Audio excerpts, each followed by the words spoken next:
Preguntas a la historia. ¿Por qué en España se denomina bodegón a muchas pinturas de naturalezas muertas?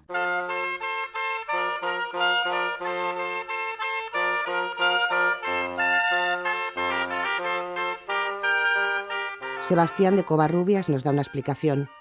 En su diccionario de 1611 recoge la voz de bodegón como el sótano o portal bajo donde se encuentra la bodega, un lugar donde se cocina y a donde acuden aquellos que no tienen quien les guise. Añade que el término deriva del italiano y equivale a asaduras, tripas y otras carnes, y que los que trajinan allí andan sucios y grasientos.